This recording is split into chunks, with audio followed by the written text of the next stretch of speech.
here of the city on the hill, said one old man to the other, it won't shine bright and it would be shining still, but they all started turning on each other.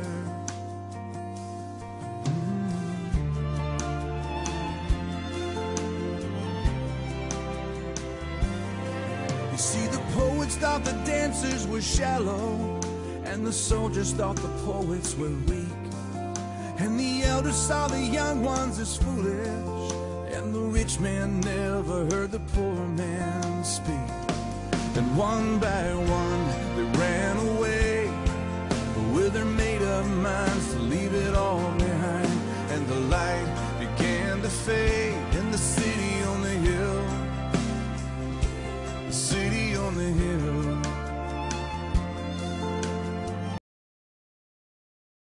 China Aid and how our listening audience and how our people can help. Very good. Thank you very much. My name is Ed Romero. I'm the Director of China Aid Los Angeles. The way to contact us would be ChinaAid.LA@gmail.com. That's the best way to contact it. This is Sarah Lou. We work together on this. She's a favorite speaker at conferences and at churches. And if you want to hear the story up front and up close, you want to contact us and be able to get her to come visit you at your church, which would be a fantastic way of being informed. Again, it's ChinaAid.LA@gmail.com. Really appreciate the opportunity to share before you. And remember, we've got to keep the pressure up so Amen. that we move the great wheel of God's justice another inch forward. Blessings on you. Amen. And by the way, folks,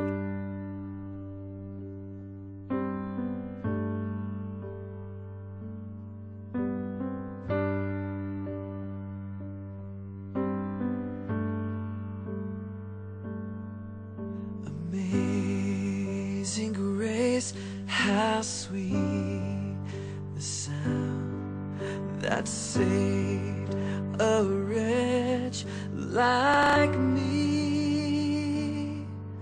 I once was lost, but now I'm found. Was blind, but now I see. 'Twas grace that taught my heart to fear, and grace my fears relieved. How precious did that grace appear the hour I first believed. My chains are gone, I've been set free.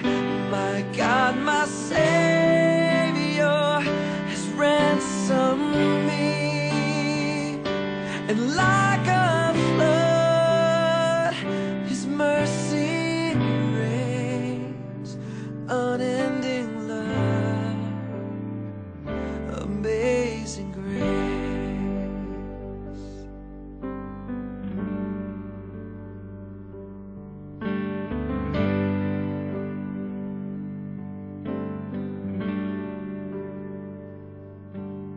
The Lord has promised good to me.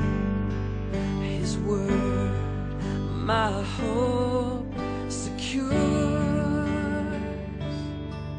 He will my shield and portion me, as long as life endures. My chains are gone, I've been set free. My God, my Savior has ransomed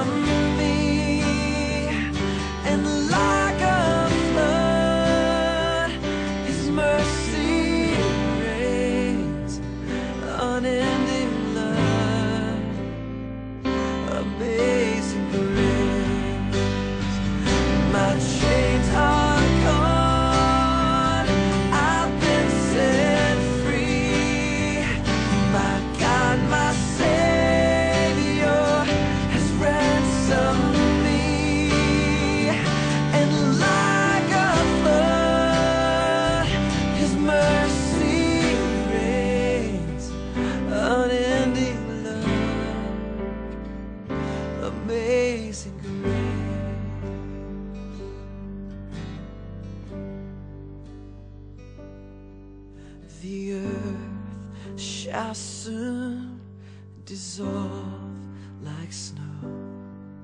The sun forbear to shine, but God who called me here below will be forever mine. Only on 9. And this is an incredible story. It starts with some tense moments for a young pregnant mother on her way to the hospital as she ends up giving birth inside her car. It all turned into a complicated situation with a roller coaster ride of emotions.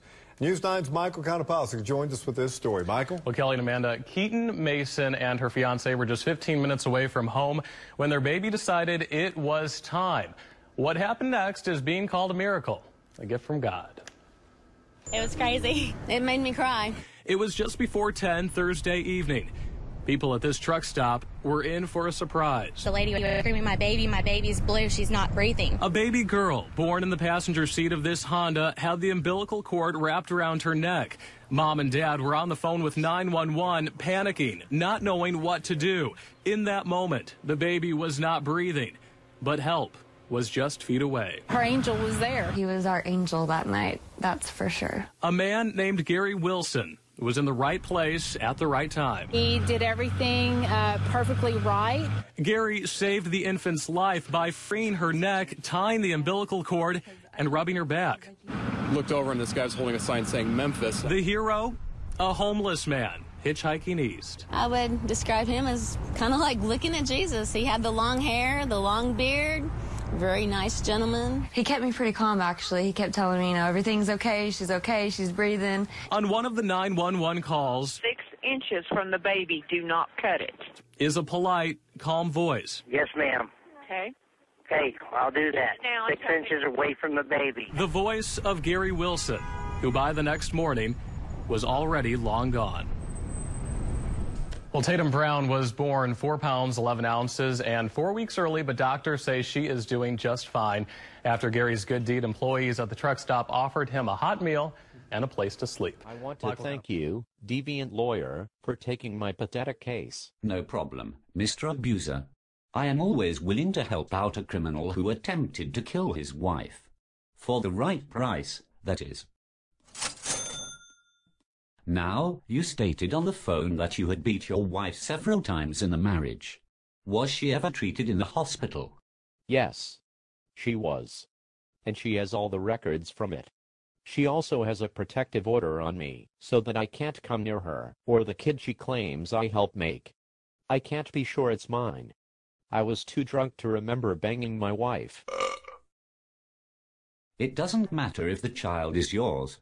If we attempt to take the child away from her and place her in your custody, you will still be able to abuse and control the mom, all while draining her savings account and wearing her down.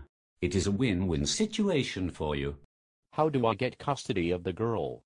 Won't the judge look at the police reports? Yes, he certainly will.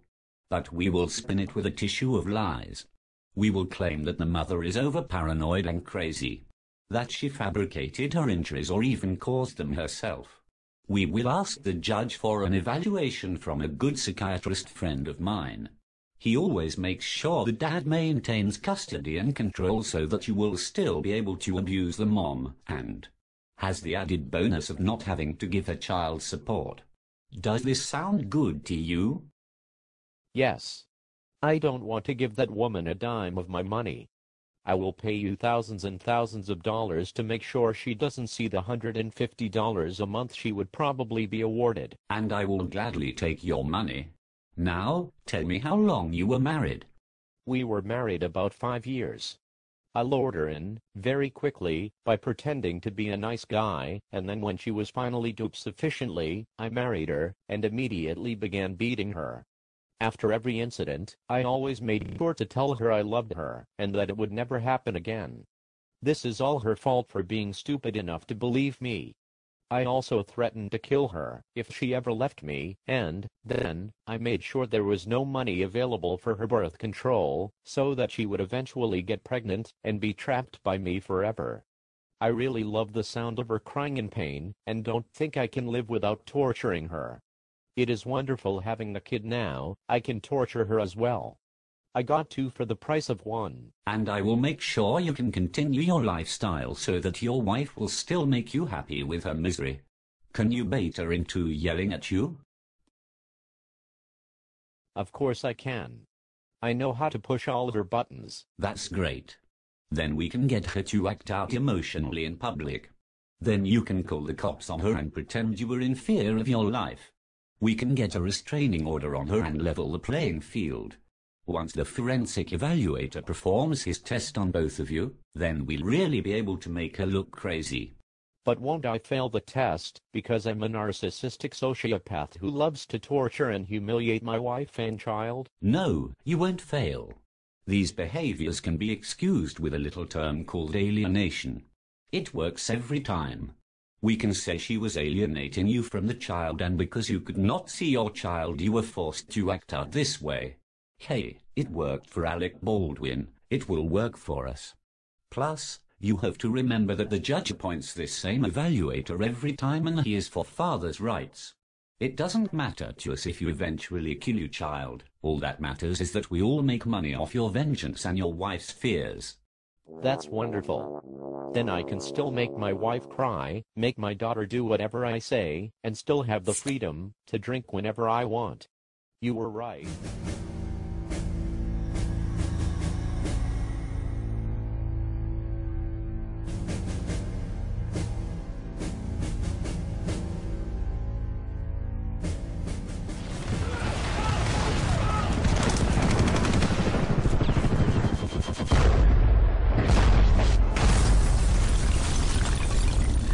No! 400 years ago, our forefathers left the religious oppression of another land to build this one.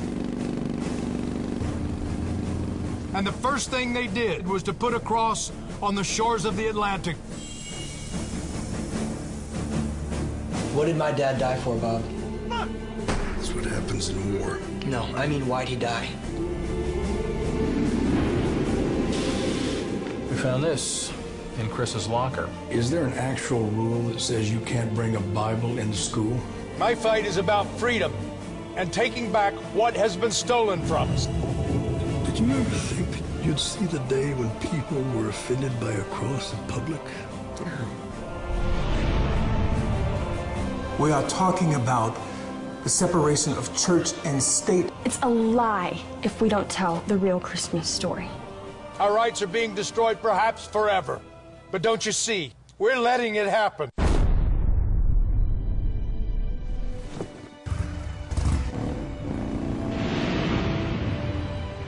Our freedoms are being taken away from us one by one. You're all over the internet. Well, I'm very tired of not standing up for what I believe in. Won't we get in trouble for this? Yes, we will.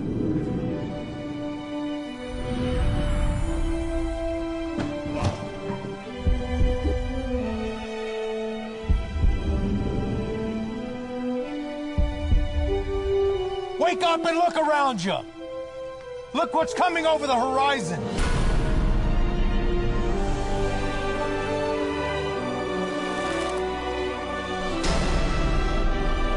We can't let the enemy take one more inch. Not one more inch. We fight for freedom. We fight for freedom.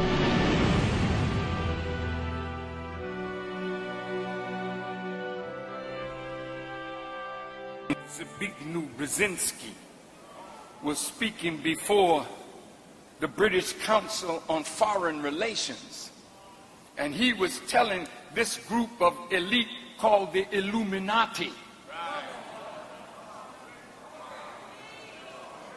we have lost control of the masses of the people. Listen to what he said. He said, for the first time in human history, almost all of humanity is politically activated, politically conscious, and politically interactive. There are only a few pockets of humanity left in the remotest corners of the world that are not politically alert and engaged with the political turmoil and stirrings that are so widespread today around the earth. They're upset because Satan is losing control. Listen to what he said. In earlier times, it was easier to control 1 million people than physically to kill 1 million people. He said, today it is infinitely easier to kill 1 million people than to control 1 million people. It is easier to kill than to control. So what are they saying? They are planning the death of billions of human beings on our planet. Through the food, through the water, through the air, through disease. You have never thought that you would see the time that famine would be in America. But my beloved brother, let it rain. Let it rain. Open the floodgates of heaven. Let it rain. Let it rain. Open the floodgates of heaven. Sing out. Let it rain. Let it rain. Open the floodgates of heaven. Let it rain. Let it rain. Let it rain. Open the floodgates of heaven. Come on.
God, we look to you tonight.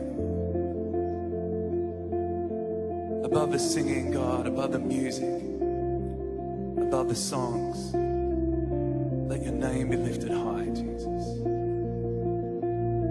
Let your name be honored, God. And we commit all that we are to you, God, everything that we do. And we reach towards you, Jesus.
Why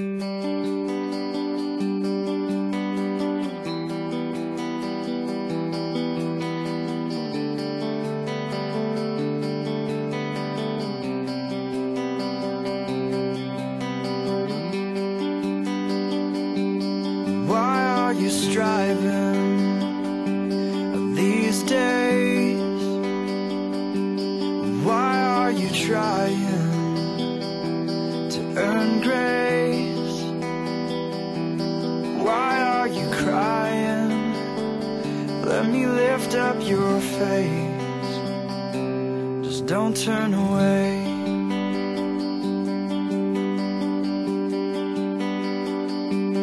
Why are you looking for love?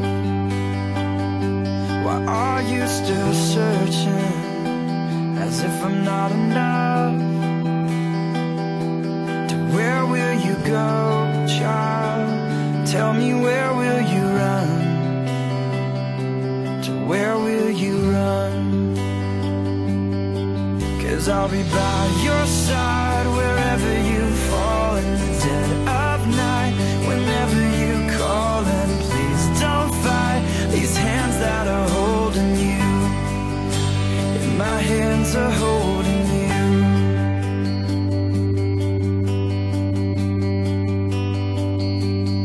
Look at these hands at my side. They swallow the grave on that night when I drank the world's sin, so I could carry you in and give you life. I wanna give you life, and I'll be by your side wherever you fall in the dead of night. Whenever you call, and please don't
heartbeat. More than anything, and Lord, as time goes by, I'll be by your side. 'Cause I never want to go back to my old life. I need you more than yesterday. I need you more than words can say. I need you more than ever before. I need you, Lord. I need you, Lord. I need you more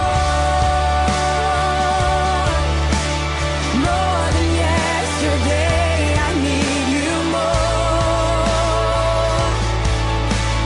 more than words can say. I need you more than ever before. I need you, Lord. I need you, Lord. More than the air I breathe, more than the song I sing, more than the next heartbeat. More than anything, and Lord, as time goes by, I'll be by your side. 'Cause I never